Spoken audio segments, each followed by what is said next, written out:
बिस्मिल्लाहिर्रहमानिर्रहीम।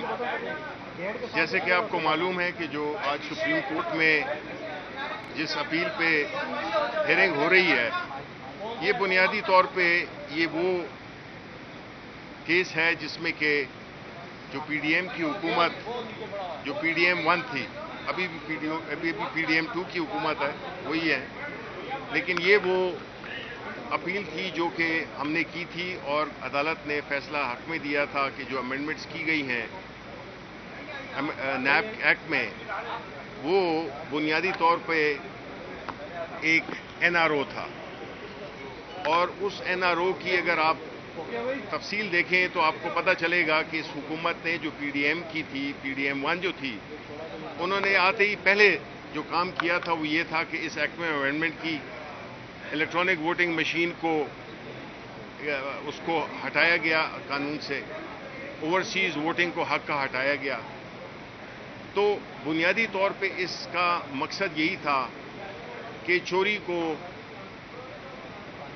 वो कर दिया जाए, कानूनी बना दिया जाए, क्योंकि हमने ये देखा कि उसमें जो भी अमेंडमेंट्स हुई थी वो उस वक्त के वो लोग जो कि नैब केसेस में फंसे हुए थे, वो लोग जिन्होंने कि इस मुल्क के वसाइल को बुरी तरह लूटा था, वो लोग जिन्होंने कि अवाम के हुकूक को लूटा था, उन्होंने अपने आप को एक एनआरओ देने की कोशिश की, जिसकी कोशिश उन्होंने हमारी हुकूमत में भी की थी। और अगर आपको याद हो तो फैटफ के कानून के वक्त भी उन्होंने इसको एज अ नेगोशिएशन चिप इस्तेमाल किया था कि उनको एनआरओ दे दिया जाए और उनके सारे गुनाह माफ़ किए जाएं और आइंदा जो है तो उनको किसी किस्म की तफ्तीश का सामना न करना पड़े। देखें, हम जो मुल्क में हालात देख रहे हैं वो सब इसी वजह से नज़र आ रहे हैं कि इस मुल्क में कानून की और आइन की कोई हुक्मरानी नहीं है।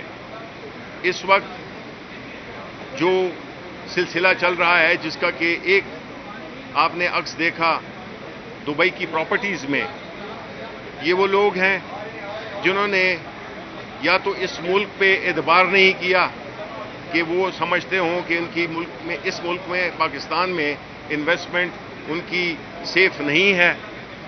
दूसरे वो लोग हैं जिन्होंने कि चोरी करके पैसे को बाहर भेजा, जायदादें बनाई। और बात इस पे ख़त्म नहीं हो जाती कि आपने डिक्लेयर किया था या नहीं किया था। बात तो ये होती है कि इसकी आपको मनी ट्रेल देनी होगी, इसमें यह साबित करना होगा कि ये पैसे मुल्क से बाहर कैसे गए, क्योंकि इसमें टैक्स की भी वो है, टैक्स से भी बचने की कोशिश है, और वो जो इल गॉटन मनी है, जो कि गैर कानूनी तौर पे बनाए गए असासे हैं, उनका हिसाब लिया जाए।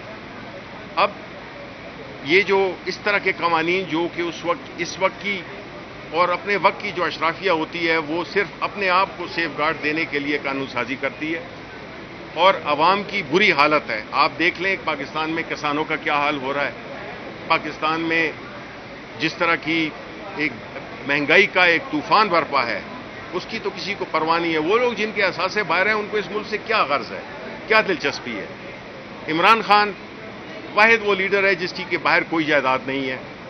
बड़ी कोशिश की गई है लेकिन कोई जायदाद नहीं है, बल्कि जो बाहर जायदाद थी अपने स्पोर्ट्समैन ज़माने के, उसको भी बेचकर पाकिस्तान में इन्वेस्ट किया, इसलिए कि उस शख्स का ये यकीन है कि मैं पाकिस्तानी हूँ और मेरा जीना मरना पाकिस्तानी अवाम के साथ है।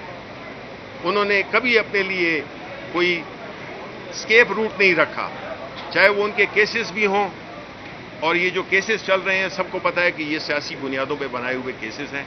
इनको पता है, जो आज की जो हुकूमत है उनको मालूम है कि जिस दिन भी हमने ये फैसला कर लिया, यानी अपने उसूलों से हट गए और हमने कोई ऐसी मफाहमत कर ली, इनकी एक सेकंड में छुट्टी हो जाएगी। ये जानबूझकर और ये इख्तिलाफ फैला रहे हैं, ये मे 9 के वाक़ये के पीछे छुपकर अपनी सियासत कर रहे हैं। ये पाकिस्तान के साथ सिंसियर नहीं है, और वो इनका पूरा जो हमारे पिछले 40 साल का रिकॉर्ड देख लें, यही दो हुकूमतें हैं, पीपल्स पार्टी और मुस्लिम लीग नून, जो कि बरसर इक़्तिदार रही है। चाहे वो इदारे तबाह हुए हैं, चाहे यहाँ पे आइन और कानून की पामाली हुई है, चाहे वो यहाँ पे जिस किस्म की भी ایک افراتفری مچی ہے، لوگوں پہ جو مہنگائی کا طوفان آیا ہے. یہ جو بجلی کے معاہدے کیے تھے یہ پیپلز پارٹی نے کیے تھے. اس وقت انہوں نے پاکستان کے مستقبل کو گروی رکھوا دیا. پاکستان کی جو ینگ جنریشن ہے اس کو مستقبل کو گروی رکھوا دیا.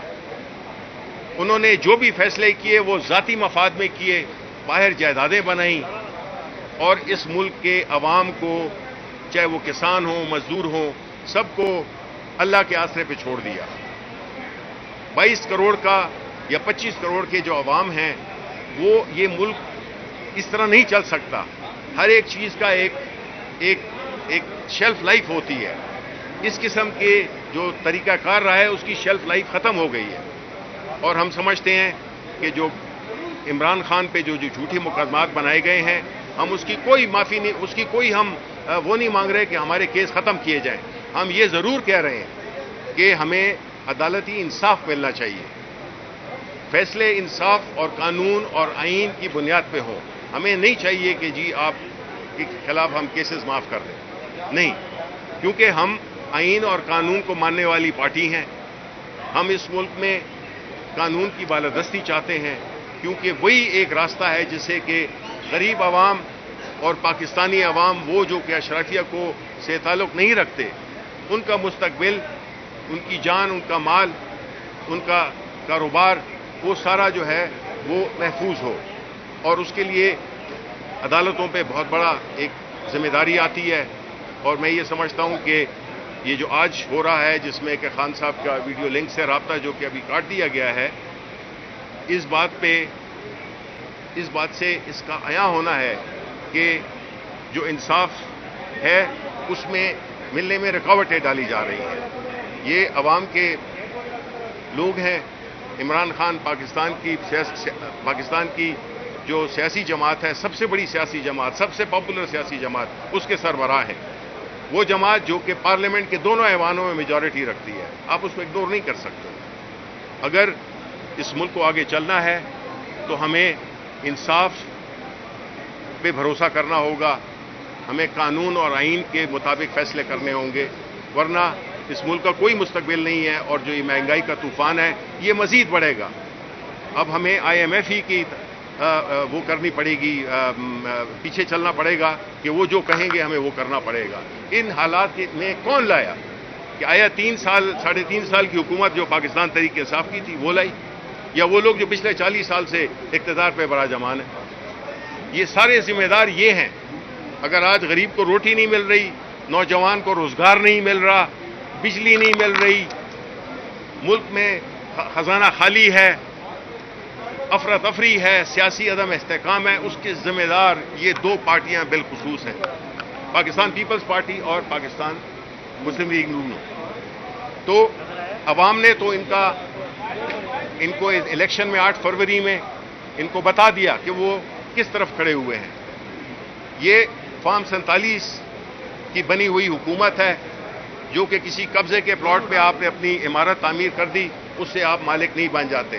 آپ کے پاس وہ اخلاقی قوت ہی نہیں ہے کہ آپ بڑے بڑے فیصلے کر سکیں.